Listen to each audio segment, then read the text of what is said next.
Hello, everyone.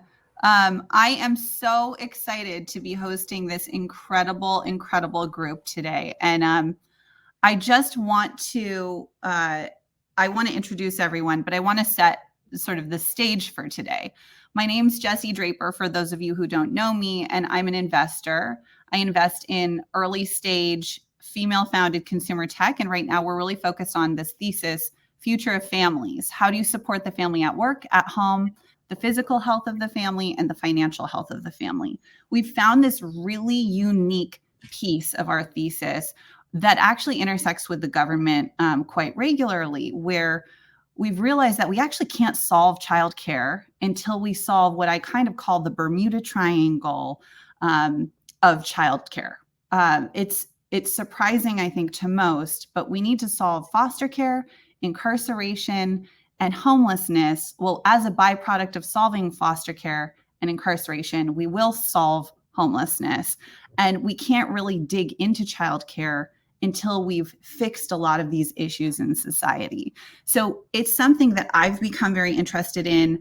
I have dug in, done a ton of research, invested in quite a few companies doing things like solving adoption and working with social services. We have Hop, Skip, Drive that is servicing the foster care communities and providing transportation for kids to and from school.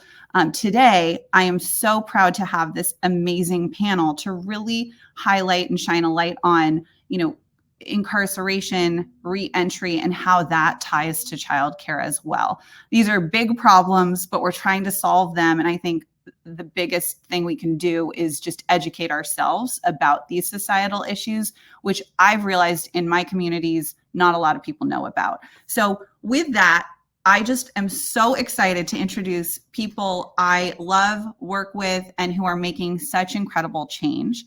So first, I'd like to introduce Noella Sudbury. She's CEO of Rasa Legal, one of our Halogen portfolio companies that is helping expunge people's criminal records when they come out of prison. And I can't wait for her to tell us more about that. We also have Nisha Anand, who is the CEO of Dream.org, that's doing some really interesting things with this nonprofit that's connecting technology and a lot of these societal issues, specifically around justice. And I'm so excited for our special guest, Amanda Hall, who works with Dream.org, does these massive partnerships now for them. And she formerly was incarcerated in Kentucky, was pardoned by the governor, and is here to tell us about her experience and all the amazing work she's doing today. So with that, even though I introduced you, I'd love you to just talk a little about what each of you are doing. So Nisha, will you jump in and tell us a little more about yourself and how you got into this work, and tell us about Dream.org, and also please share your favorite song. Oh, great. So I don't know if you can hear my dog in the background being loud. That is not my favorite song at the moment. It's my least favorite song. He's a new dog, so forgive him.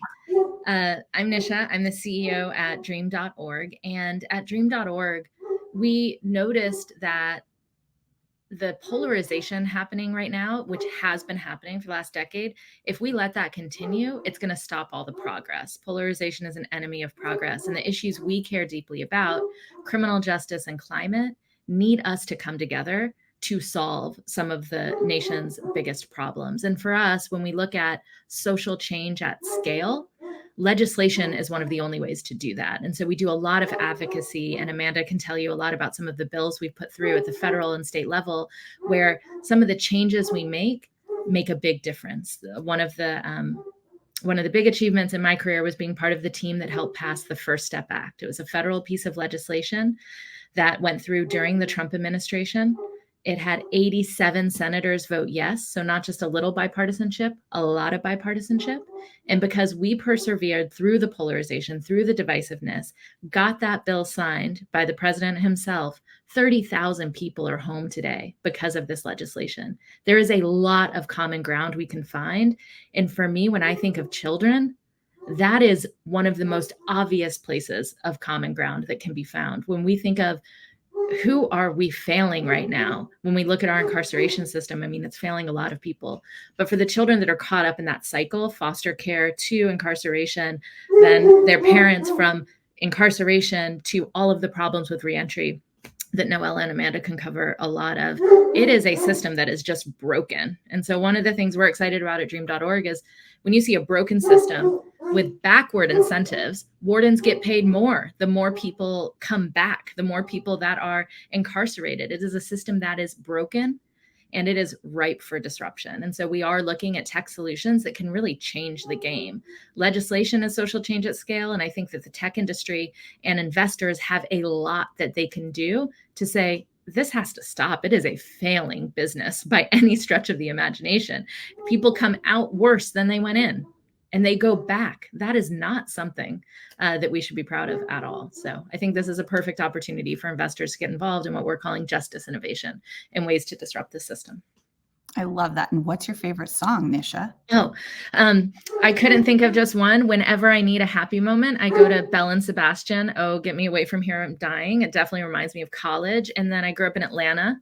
And so Outcast has a special place for me. And if you want to get me dancing, just put on Hey Ya. It brings me right back to like, yeah.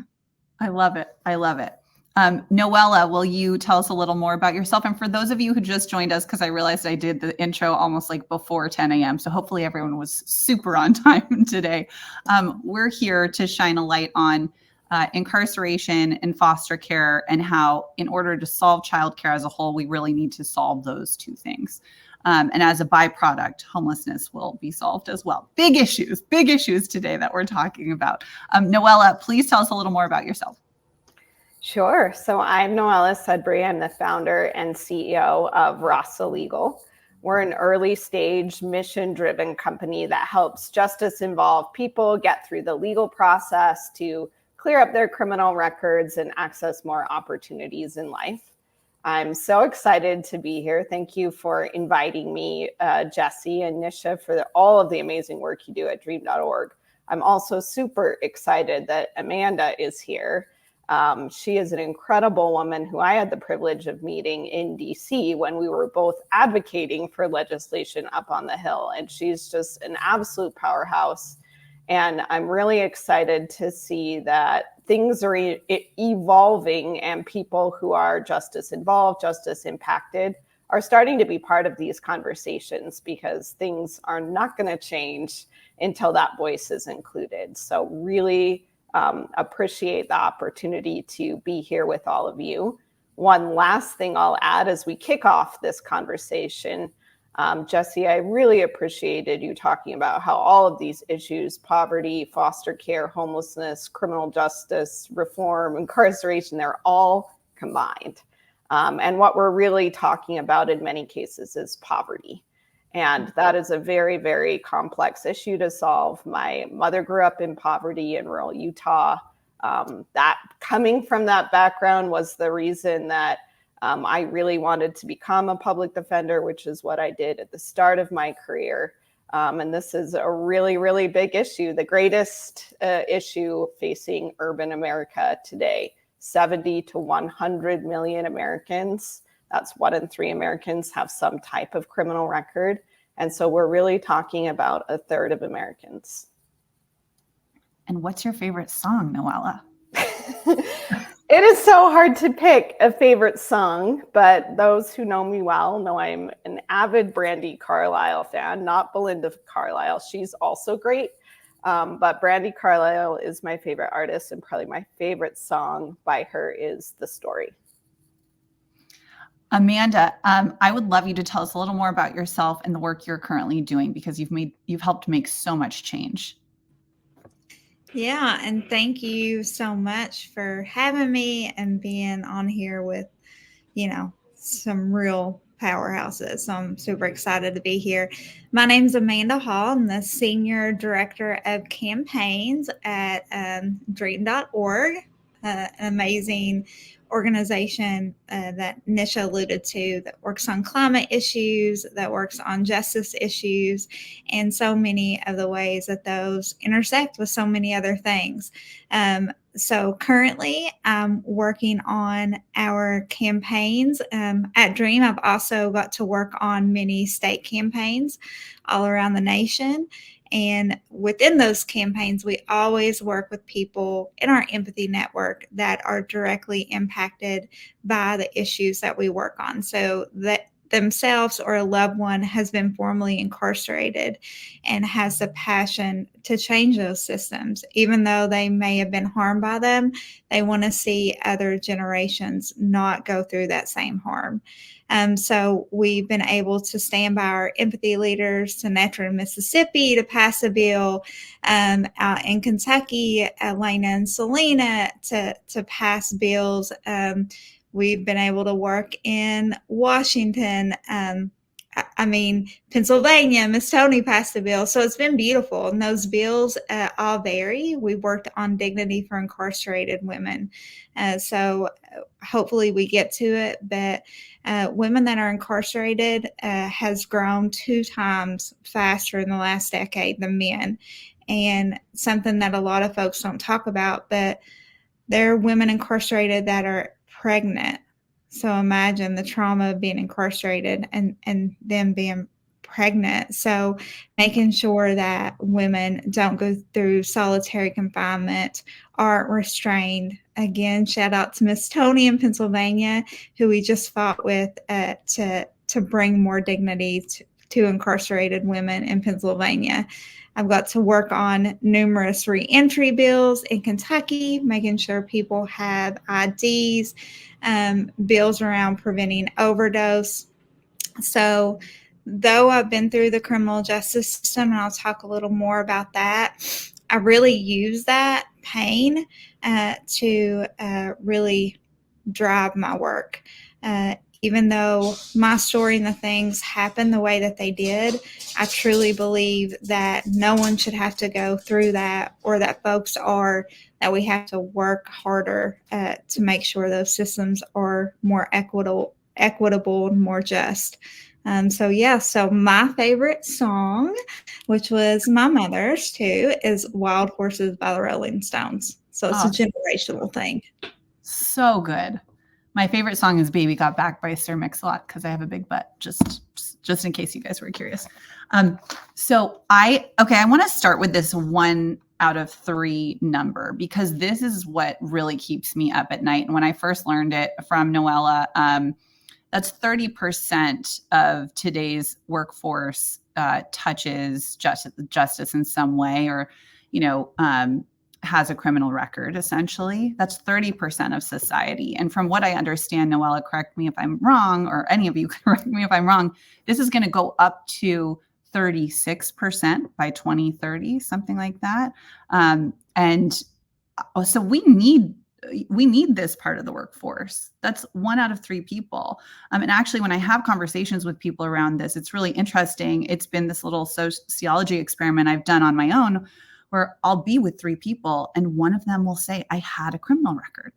And it's mind-blowing to me. I think people don't realize this is all around us, and we need these people in the workforce. The problem is, typically when they re-enter, they end up back in the system because we haven't thought about what happens once people get out from being incarcerated. And so I'd be curious, for all of you, what's your perspective on how we can support people in the workforce? Rasa or Noella, you can talk a little about what Rasa is doing and why this is so important and what you've seen work. Yeah, and invite Amanda and Nisha to chime in here.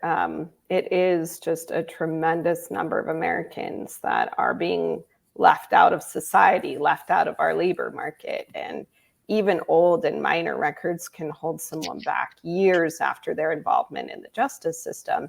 And that's because of background checks. 9 out of 10 landlords, when we talk about homelessness, just think about that statistic, right?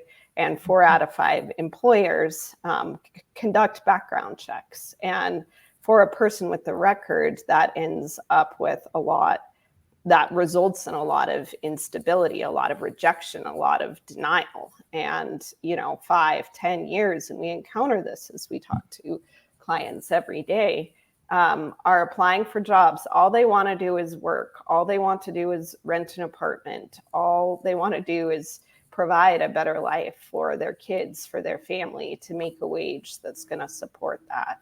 And they're being told over and over, because of their criminal record, that they're not worthy to do that. And it's become such a big problem that it's not only affecting justice impacted people, their kids, their families, but our entire economy.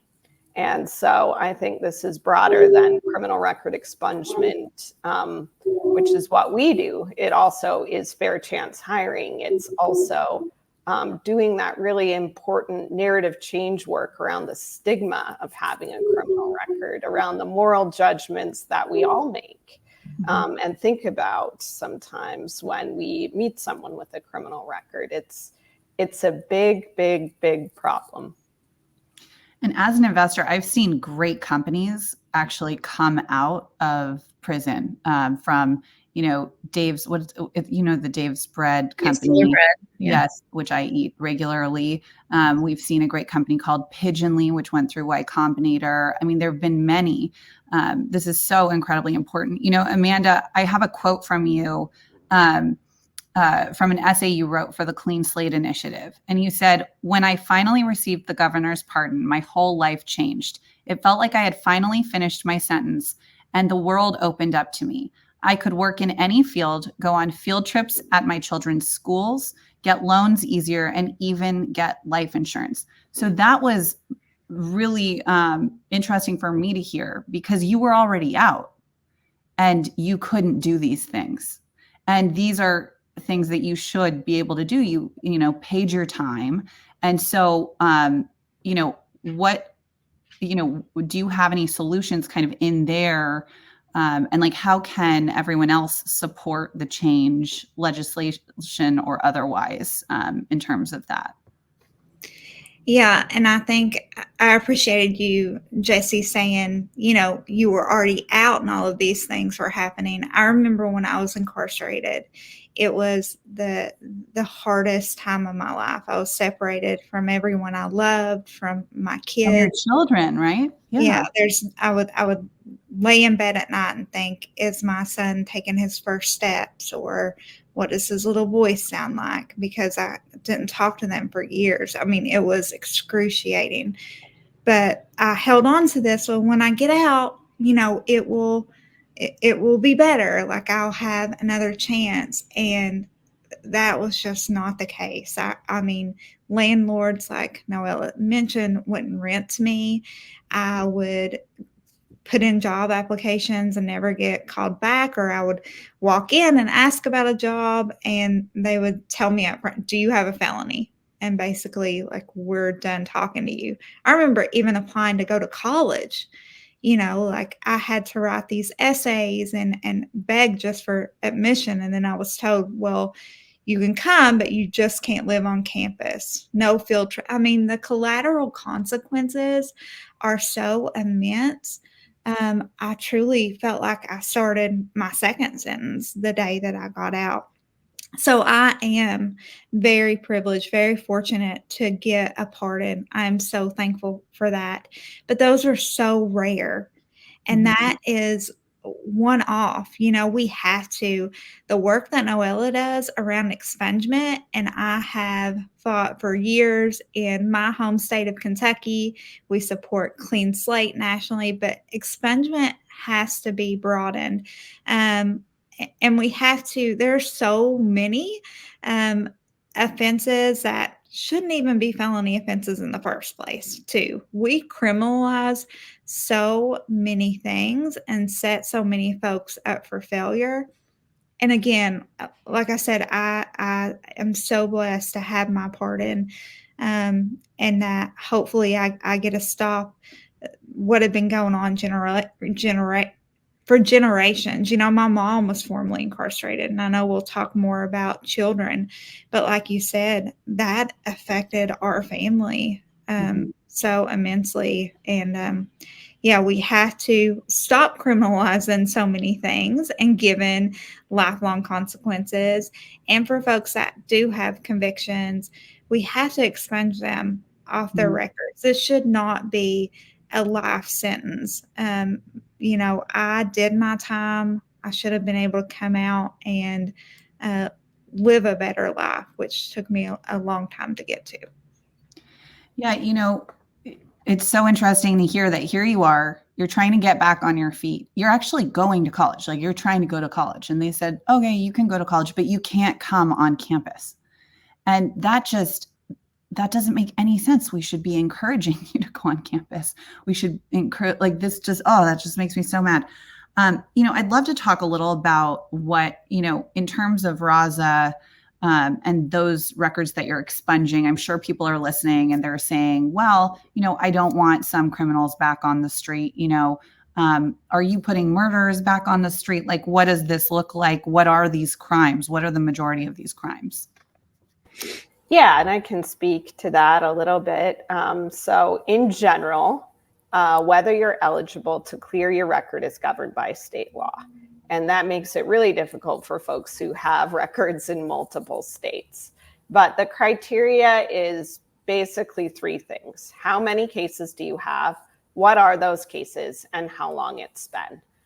In many states, like the state of Utah, you can get both misdemeanor and felony records off your record. It's a long, intensive, bureaucratic process to do it.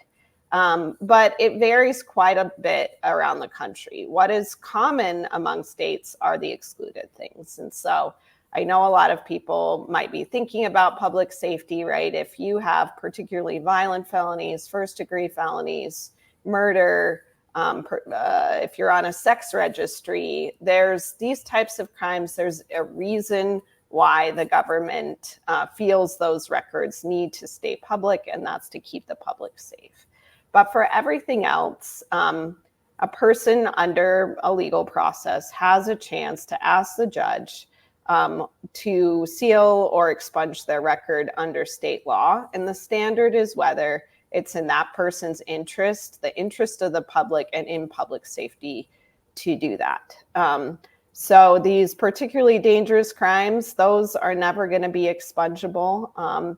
These are hard policy conversations, like what really is violent, what really is dangerous. I think these are things that could be a whole sort of like podcast in and of themselves. But many states do have a pathway to help individuals clear their records. The problem is that system that we've set up is so costly, is so complicated. Most people find that they need a lawyer to help them determine whether they're eligible, to help with the paperwork. And most people with records are never going to be able to afford what a lawyer is going to charge to do that work. And so they're faced with trying to navigate on their own. More than 75% people fail, or living with all of the collateral consequences of a criminal record that Amanda just went through. And we talk to people every day at Rasa who are struggling in these ways, wanting to show up for their kids, volunteer in their kids' school, be a chaperone on a field trip, get a job. Just what they're seeking is what we all want, right? Opportunity, a chance to thrive, the chance to be the best version of ourselves. And unfortunately, at every turn, they're being told no. And, just to bring it back to, this original number, this is 1 out of 3 people in the United States population. So that's, a massive amount of people. And we, again, need these people in our workforce. Nisha, you do such interesting work around technology solutions for this. I actually attended a pitch competition you had at SOCAP, the conference, and saw some really unique technologies. What are you seeing in this space that's working, and what do you think we need more of? It is a brand new space. So I think it is a wide open field of what you can do to disrupt the criminal justice system. And there are a lot of good ideas out there.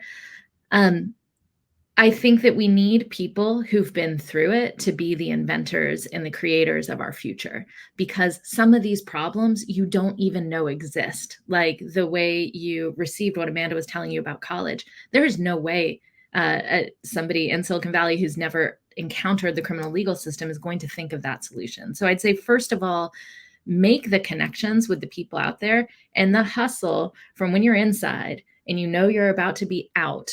That person with that hustle that wants to make a difference, they are all entrepreneurs. I heard at San Quentin, the most well-attended classes are whenever entrepreneurs show up there.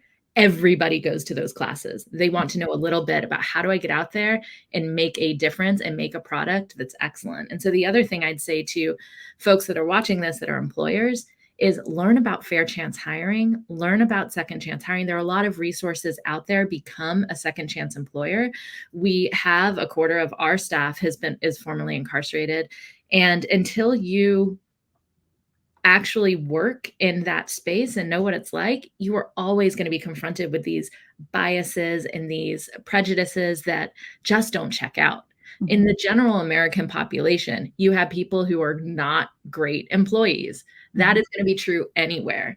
And I could say, when I tell people, they're like, oh, I never hire moms. That used to be in the old way of thinking. I mean, it's still there for sure. Moms always want to run away with their kids, and they always wanted this, and they have to deal with school.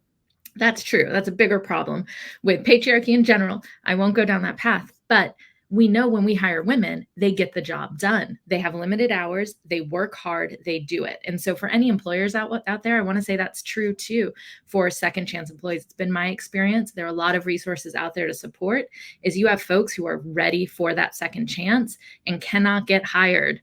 So learn about the ban the box laws, the box, are you a felon? Hire folks. You're going to find out that, yes, with murderers on your staff, with people who are on the registry, and I know these are the offenses that people are most scared about, this is a prejudice. It is actually the things that get people incarcerated are so many steps that go along the path that it'll blow your mind. So I know that's a scary thing. I just wanted to be out there for, like, you can do this. We've done it and it has paid off. So it's not just the right thing to do morally. It is good for business. And you'll find a lot of studies on that. But when we talk about moms, and I teared up a minute when Amanda was talking about first steps and hearing her son's voice, because she mentioned that moms are one of the fastest growing populations inside prison. And when I think about that cycle and what we could disrupt with some better ideas, both legislatively and technologically, when fathers get locked up, 90% of the kids end up staying with their mother. When the mom gets locked up, I think it's only 25%. So right now you have the rest of the kids going into foster care. And then when you're in foster care, I think the statistic is like by the age of 17, 50% of them have had some encounter with the criminal legal system. The more times they're moved, the more likely they are to end up incarcerated themselves. We know how instability breeds so many other problems. And then when you are inside as a mom, for the most part, rehabilitation or any help on reentry and finding a job, and with all the collateral consequences that Amanda was referencing, and with the fact you can't, it's on your record, what Noella is trying to solve, the loss of parental rights is real. Mm-hmm. So now we've not only have the economy that's hurting from not having us back in the workforce post-incarceration, you're having families, generations and generations, because you can't get out of the foster care system. Moms can't get their kids back. It leads to just this whole problem. And we do talk about the foster care to incarceration pipeline. So disrupting at the level where Noella is disrupting has a huge impact on moms and families. If you can get that off your record, you can get a job, you can get your kids back, you can find a life. There are so many points on that cycle I just talked about that are ready for an intervention. And I'm just excited to be at the beginning of that phase and talking to companies that are trying to solve some of that. And I could talk forever about how to change the employment pipeline out of prison. I think that is a field that could be easy to disrupt, which I'm excited about. But you can find more companies on our website if you look under the Justice Innovation, companies that are kind of out there and starting this field if you're interested in investing and learning more. And they're doing such incredible work. I would love to bring it back to foster care, because I learned when I started working with Hop Skip Drive, and they started servicing the Hop Skip Drive is an Uber type service for families in childcare. They're the only service that fingerprints their drivers. And then they also started working with the LA City foster care system, and now work with 30 states foster care systems across the country, because kids in foster care they can't go to and from school or any opportunity they're given without government paid for and provided transportation. For those of you who aren't familiar with the foster care system, these kids are property of the government. And I personally believe, like, these are our kids. No one should be property of the government. We have to solve that in order to solve childcare as a whole.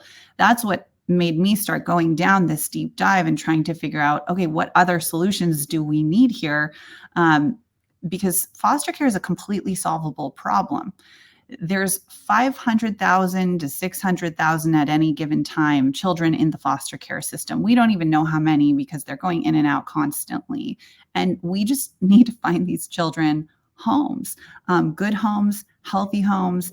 And what I'd love to talk about, just in terms of some of the data that kind of blew my mind, 70 to 80% of the incarcerated today, so people currently, in prison, they went through our foster care system. So something's broken. Something is broken here. And then if we solve foster care, we get 50% of the homeless off the street, because often children in foster care end up on the street. So this is this kind of Bermuda Triangle of childcare that I keep talking about, where you have, in order to solve childcare, you need to solve foster care, incarceration, and as a byproduct, homelessness will be solved, at least partially. So I'd love to just kind of dive into foster care. Amanda, you mentioned that your mom was incarcerated. Have you had any experience in the foster care system? Did you have friends in the foster care system? Like, what have you seen work there and not work there? Yeah, so I was fortunate enough to get to live with family members for different time periods. So I didn't go through the foster care system myself, but here in especially my home state of Kentucky, we were ground zero for the prescription pill opioid epidemic, and we're number one in the nation for kids that live with someone other than their biological parents. Like right now, my sister, and she even says it has to do with what she saw me go through. And when I lost my kid, she's a foster parent. So I have right now in my household, my son's friend who is here, who is in foster care right now. So it's so prevalent and such a part of life. I used to run the largest recovery center for women in Kentucky. So these were women that had a substance use disorder, had came to treatment to get help. Sometimes they were involved in the criminal legal system more often than not. And what I would see would tear my heart out. I had actually seen parents who went through recovery. They were trying to rebuild their lives. They had these felony convictions. They couldn't get stable housing fast enough or employment fast enough. These things that were required by the judge to regain custody of their children. And I saw them lose permanent custody. And we do not support our kids that are going through these systems, or our parents, or even our foster parents good enough. Like, we are, as you said, there's so many points to intervene. Most of my, clients that I had that were in my substance use disorder program, or the women that I was incarcerated with, had personal stories of themselves being in foster care, or their kids were in foster care. So I love how you talk about that triangle, because I don't think we can separate these issues. Mm-hmm. We'll never solve them if we do. No, and I think as a fund, we're really looking for solutions that do, for-profit solutions that do, intersect with the government in some way, and make it more efficient. I think that's so important. We're invested in this company called Binti that is essentially putting adoption online. But she realized that, you're saying that we need to kind of like solve a lot of those problems within both the foster parents and within the children. And they've created technology to better match children with families, to find the families, to build the families. They're now in 400 social service agencies across the country. Before this, our founder was meeting with social service agents in their car. And the social service agents would say, hey, this is, it's like my office, come meet me in my car. And they'd have stacks of handwritten papers, just, of families looking for kids and kids looking for families. And that's how they would match them. Each person had hundreds of cases of both. Like, that's so incredibly inefficient. Now Binti has matched over 118,000 children with homes, both in foster and adoptive homes, with technology, because we can store that data and at least sort through it a little more thoughtfully with a head start using technology. And there's so many more opportunities, I think, in there.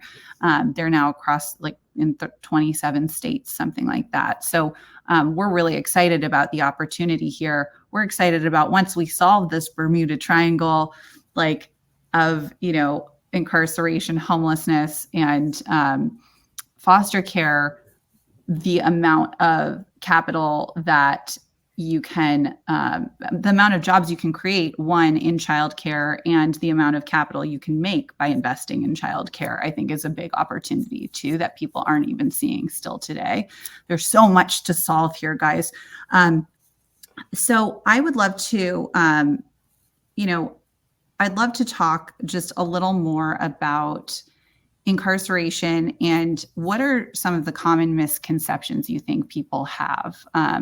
Most of the people watching today probably haven't been to a prison. They don't know what it's like. What are some of the common misconceptions you think people have that you'd like to, shine a light on?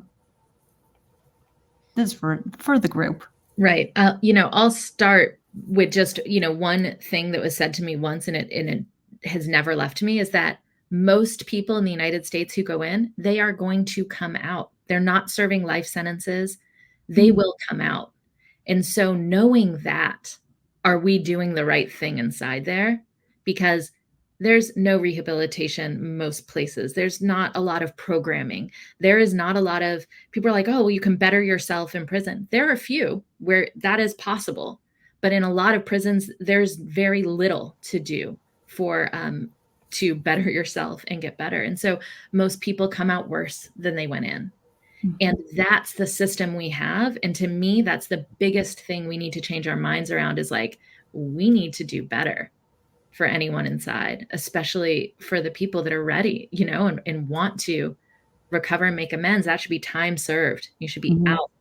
And instead it's, they're really bad environments. But I'll just say that to start.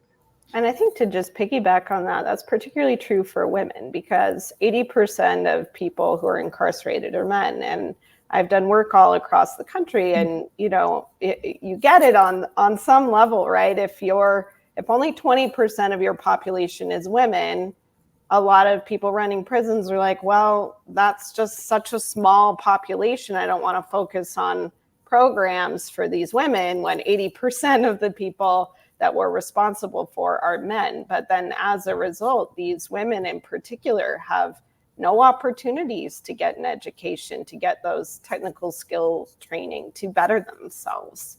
And that is going to lead to really, really terrible outcomes. And, as Nisha said, over 90% of people are coming home. And so we really need to rethink in this country how to capitalize on that time when someone is incarcerated, to connect them to things that are going to improve their life: education, skills, work experience. In Arizona, they're doing some incredible work with the women's prison in Perryville to allow women to work, to learn customer service skills, to learn software, to get paid, to be able to save up enough money to rebuild their life on the other side. I want to see more and more of these programs, as well as a focus on incarceration and kids, right? And is incarceration really the right way to deal with this in the first place? And when I worked at the county, we had an opportunity to do research in partnership with the university, where we went into the jail, the Salt Lake County Jail, and interviewed incarcerated parents. And it will stand out in my mind as one of the most heartbreaking experiences of my life. Just listening to these women say, you know, one of the questions is, do you know where your kids are now?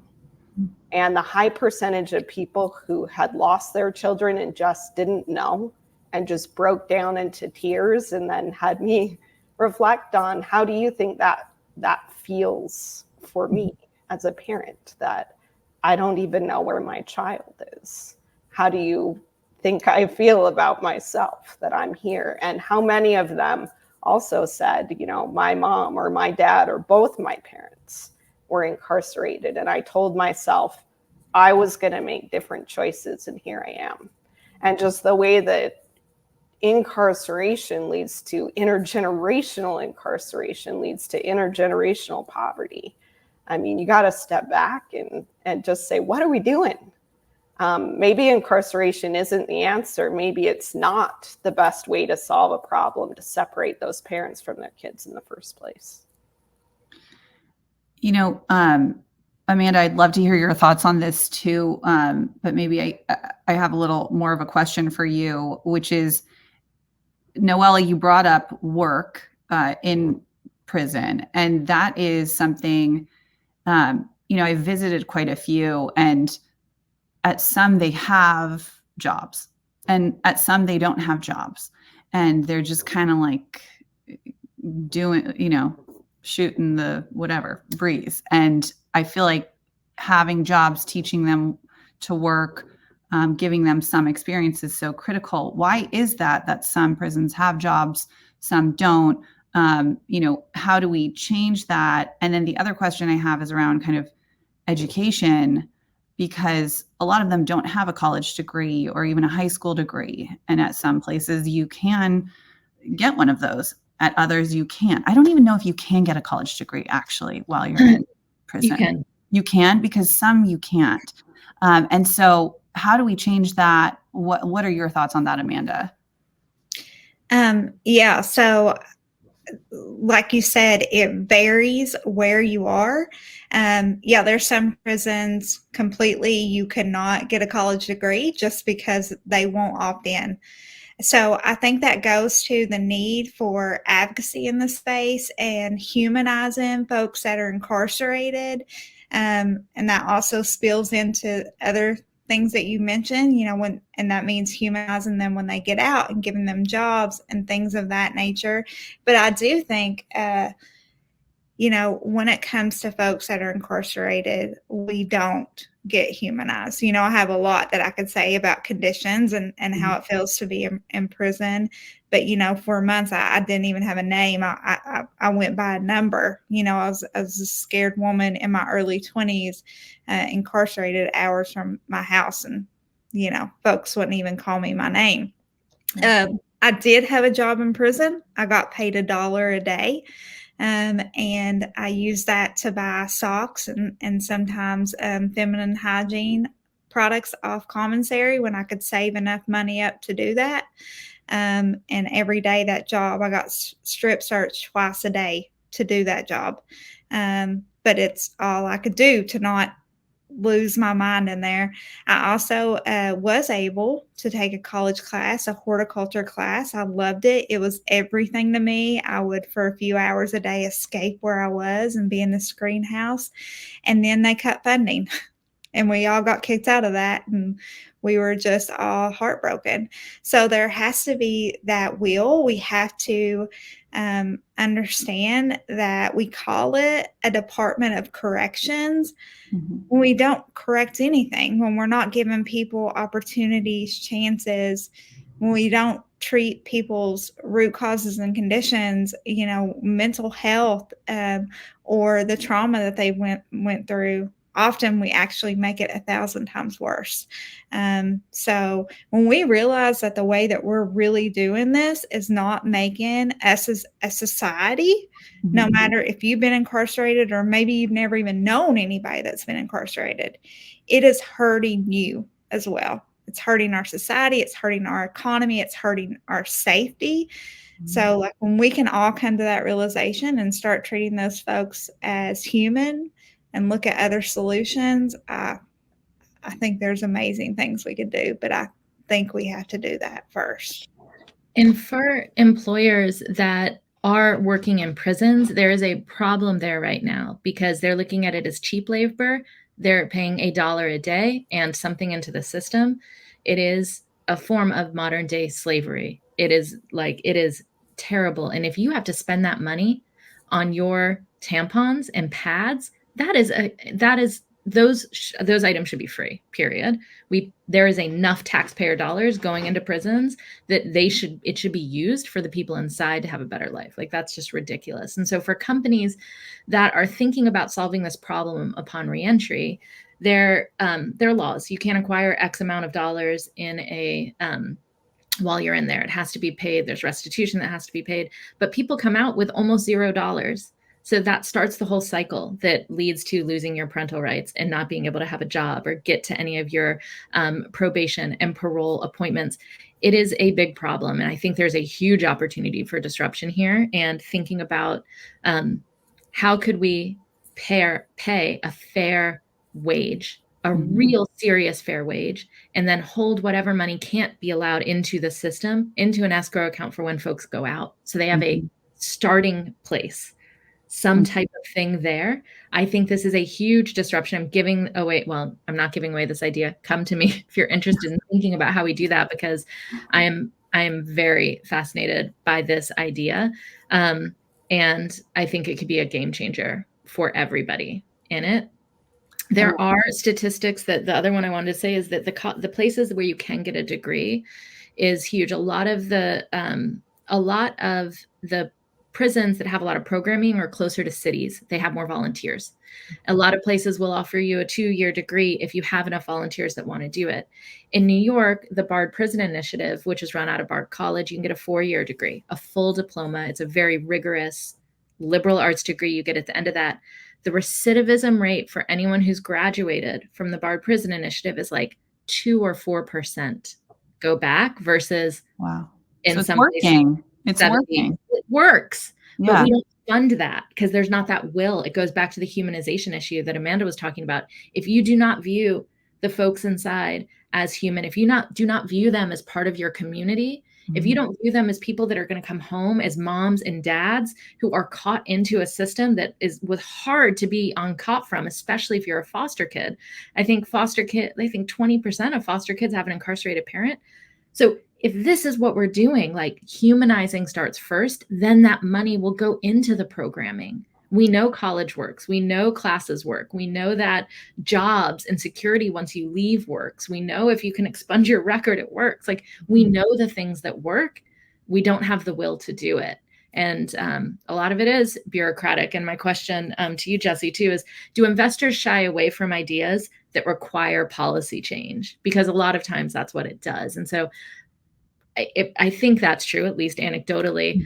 So we got to think about how to partner the policy change and the investors, because they have to happen at the same time for a lot of these things to exist. I completely agree, Nisha. Like, I think we need all of us. Like here, I'm sitting with you. You run a nonprofit.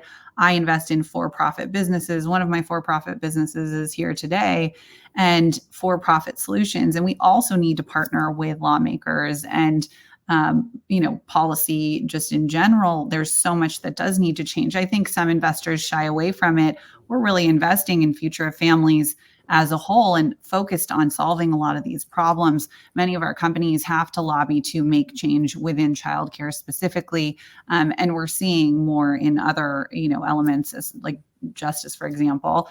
Noella is doing a lot of work around that. So I think this is a bigger conversation. We have so much to cover. I want to talk to you guys all day. I know this has been enlightening for everyone who's watching. If anyone has a question or two, you're welcome to put it in the chat. As I told the panel, this is our first time using StreamYard, so I'm not sure if I will see them, but just put them in there and then we'll answer them. Before we wrap up, though, is there anything else you want everyone to know, and how can they get involved with the incredible work all of you are doing? Please jump in. Amanda, how can they get involved and, make change, and what would be most helpful to you to start? Yeah, I would love for folks to get involved. You can come on over to dream.org. One of my biggest partners in passing bills has been the business community. There's nothing like hearing those voices of why this change is important, why it's important for folks to have second chances, why it's important to divert people from incarceration. If those voices, please, we need you. We want you to be part of this conversation. So come on over to dream.org, join us, and join my amazing team and help advocate to make these systems a lot better. I love that. Noella, what about you? Similar to Amanda, this problem is so big that we need business voices and business influences to change it.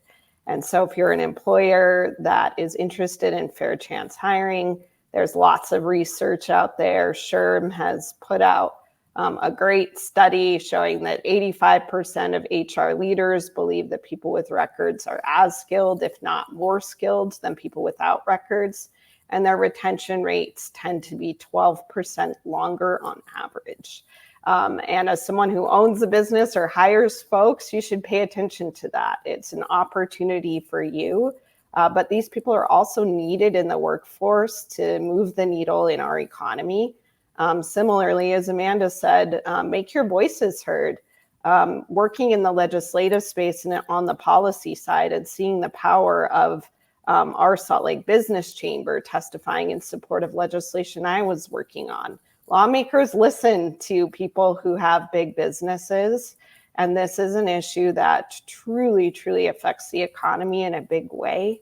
So do get involved in DREAM, get involved in your chambers to see what the business community can do to start moving the needle on some of these issues, because this problem is too big to solve without you.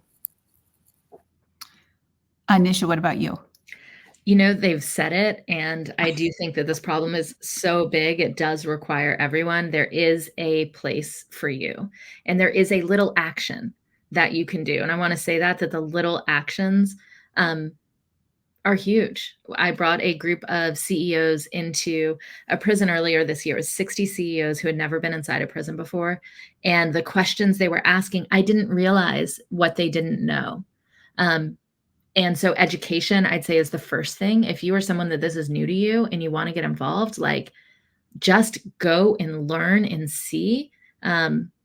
You'll learn a lot. The idea is, if you're an entrepreneur, an innovator, the ideas will start coming. I saw it happen on the tour with folks. They're like, what about this? What about this? What about this? It is a industry that's ready for you. I love it. That's so helpful. And if I leave everyone with one thing today, it would be this idea that it is a Bermuda Triangle. We cannot solve childcare without solving foster care, incarceration, and homelessness. And they're all so tied together. I'm going to keep hammering this home because I want people to think about it and come up with solutions. And here we have incredible opportunities just sitting on this call. We invest in companies that support families, for-profit companies supporting families. You can invest in our fund or funds like ours. Nisha is running a nonprofit. They're always looking for funding. Noella is running a for-profit legal tech company helping with expungement. I'm sure she'll be fundraising at some point. And so, these are all opportunities you can get involved with and actually take action today.